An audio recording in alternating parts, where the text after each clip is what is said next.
Today we're joined by Dr. Stefan Meyer, who's the coordinator of the Blue Bioeconomy Cluster at BaMS, which is a cluster that supports the blue bioeconomy in northern Germany. So Stefan, thank you very much for joining us this morning. Hi Sarah, and thank you very much for inviting me. I'm excited to talk a little bit about what we are doing here in Germany. That's great. It's great to have you here. So I'm going to just jump in straight away, and I'm just wondering if you can tell us about BaMS and the evolution of the cluster and a little bit about the work you do as well. Yeah, sure, certainly. BaMS, Bioeconomy at Marine Sites, is a cluster entity registered in the north of Germany. We currently have 45 members. That means around about 2/3 of these members are companies coming from the aquaculture supply chain. So you would see there fish producers, but also fish processing, tech suppliers, service providers. But we are a little bit broader than just fin fish aquaculture. We also have people who are active in microalgae, macroalgae cultivation and processing. We have mussel and shellfish people there, and also some who have more of a background in the biotechy life science side of things. But everything in blue, so that means we like to work with everything that comes out of the water. And and we work as a cluster very closely among the companies, the SMEs and the large enterprises and our research institutions. So within that cluster, we also have organized a couple of universities coming from northern Germany, but also the large research institutions, like, for example, the Fraunhofer Society, which is quite a big thing in innovation cycles here in Germany. And we started that back in 2019, but actually we had the opportunity to base our foundation for the cluster on network structures that existed already for some years before. So there was already quite a good understanding of the community. People would know each other. Institutions would have already established corporations, mostly on a project basis. But at some point, we just had a great chance and a good opportunity to seek funding support from the federal government to put this on the next level. And I would call the cluster that we have today and that we are running now for 2 years, this very next level. So we got financing secured from the federal government. That's coming from the Ministry of Research. And that means the cluster has mainly the obligation to support the development of our sector by means of research and applied research exclusively. We are not doing fundamental research, but on different scales. So we have the possibility to use the financing we got from the ministry to do our own projects. That means we have a total lump sum of 20 million euros available for a 4 years or 5 years time period, exclusively for our members to do projects. We have internal cycles for that, but beyond that, we try to make use of the support also to come up with some longer lasting structures so that the cluster becomes not only a one-shot project-based thing, but also a good service provider for the sector in the long run. Yeah, that's a great whistle-stop tour of everything. And it's fantastic, I suppose, as you've moved to that cluster and that different funding, like it opens up a whole lot of research opportunities for your members. Like 20 million, like that's no small pot for that applied research. And yeah, so would you say, yeah. Sorry, go on ahead. No, please. Yeah, no. And I was just saying, so would you say that's the kind of the main benefit of having moved to this cluster structure? It's part of the added value, I hope.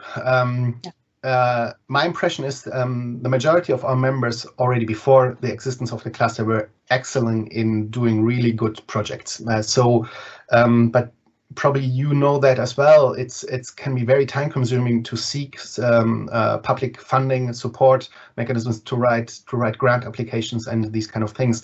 And there's good reason to assume that this can be done more efficiently and with, let's say, more smarter structures.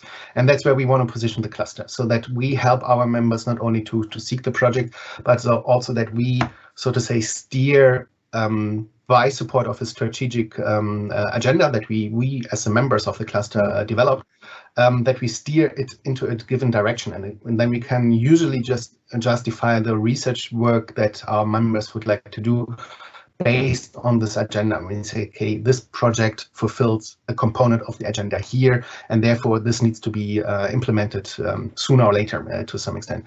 And that means also that every one of the members has a fair share in influencing the kind of research that's been done. So of course we have competitors. We are operating in the same market, and that holds true not only for the companies but also for the research institutions, naturally. And I think that's quite good, because a little bit of competition is also good for the quality of the work that's been done. But what we managed to do, to my understanding, I hope our members would share that vision, is to come up with a bottom-up mechanism where everyone has a fair and equal say in developing this roadmap.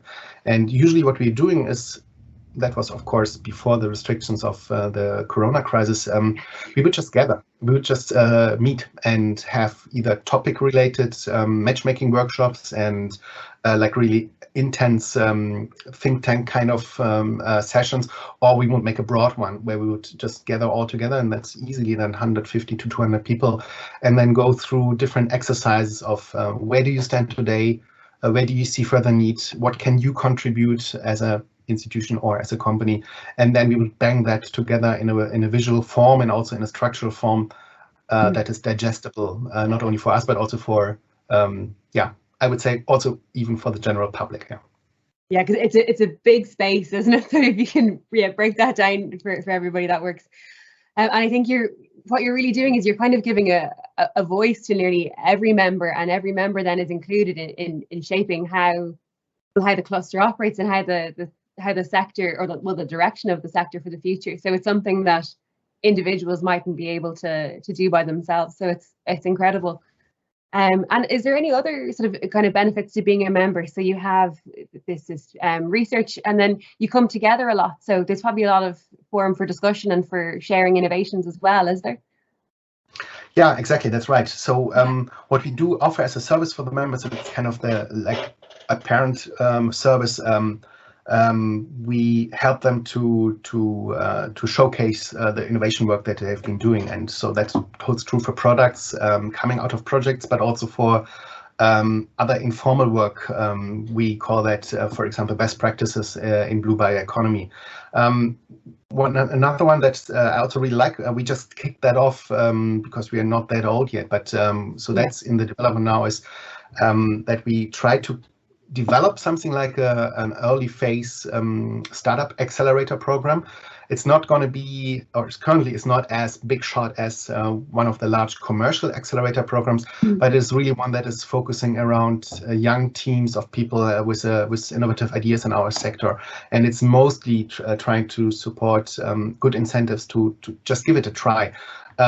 When, for example, graduates from the university usually having a hard time getting a hold of support for their startup or innovation ideas, and so that we have the feeling that with a very low threshold entrance level support, getting to speak with experts, getting first assessment about is there a business case behind that, and exchange of that, and then also access to infrastructures that are located with our members can help. And so already that the recent ones is we have two really interesting teams that are quite innovative in new shellfish and algae production methodologies, but also we have great ideas in more added value products formulations, also from the cosmetic sector. And it's going to be open up. It's very bottom up and open up to different ideas. So that would be services further. Maybe one that is that I personally feel most related to as a coordinator is we usually, as of today, 2021, we don't really talk about a sector, a structure in itself. So the cluster, I see the role of the cluster then also to help position it as a sector. The German situation, especially the German primary production in the aquaculture sector, works, of course, completely different than it does as, for example, in Ireland or in other countries in Europe. That's a fact that we can easily acknowledge, and we're trying to work on that. But we are not the ones who are going to be triggering significant changes there. So Germany is not going to be the main fish or aquaculture producer in Europe. That's totally fine with us. But what we are good at and what our members are good at is driving innovation and driving improvements in the whole supply chain. And there's many more entrance points to that. So when we're talking about service providers, when we're talking about sensors and digital solutions, when we're talking about also veterinary and animal welfare related, new potential and new knowledge, I think there's a lot of individual cases and highlights that we would like to feature and bring together as being considered a sector. And in this respect, the sector is going to be a very much service-oriented and also additive product-oriented sector here in Germany. And by this, we can also hopefully become more interesting for current and future customers outside of Germany as well. Yeah, because what you're really doing there is really shaping the kind of practices of the future. Like the innovation coming out of there will shape everything. And actually, it was really interesting to hear how you're really cultivating the next generation of aquaculture kind of researchers and producers, because it's a difficult area nearly to get into, and to provide that platform for these early level researchers is fantastic. So you're a busy man, it seems. There's a lot going on. Has to be. Yeah, it has to be done. Someone has to do it. Well, Stefan, it was absolutely great to talk to you this morning, and just to get an insight into what's going on in Germany and specifically in northern Germany with the cluster. And if anyone in Ireland or from anywhere is looking to find out more about BaMS and the work you're doing, where can they find out more? We are running a hopefully informative website. It's called Bioeconomy.de. So that would be Blue Bioeconomy in German language. The pronunciation is super similar to the English one, so that's going to be very easy to find. And maybe, Sarah, if you add the link to that website, it's also an English version of that available. And we are usually also trying to be quite present on the international events, like, for example, Aquaculture Europe, or when you're also looking into the for example, larger events like ERINN, that would be the largest animal production trade show happening in Germany and also in other places in the world. So we try to be involved in there as well, and to keep up the good mood for the blue biomass and blue animal production, like aquaculture. So we would be happy to meet anyone coming from Ireland to talk. And if you want to know more, you're happily welcome to visit us here. We got some really exciting pilots that are worthwhile visiting, and some of the tech suppliers that are coming from Germany are already well established also in the Irish aquaculture sector. I know that.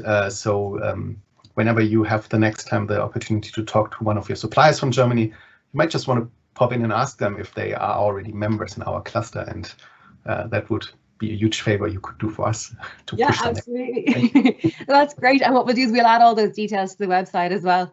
And we'll probably be booking planes now to come over to these conferences. It all sounds really exciting. But again, thank you so much for your time this morning and for chatting to us. It was just great to get that whistle-stop tour of all of the work you're doing. The scale of it is incredible. And thank you very much. And hopefully we'll catch you soon at some of these conferences.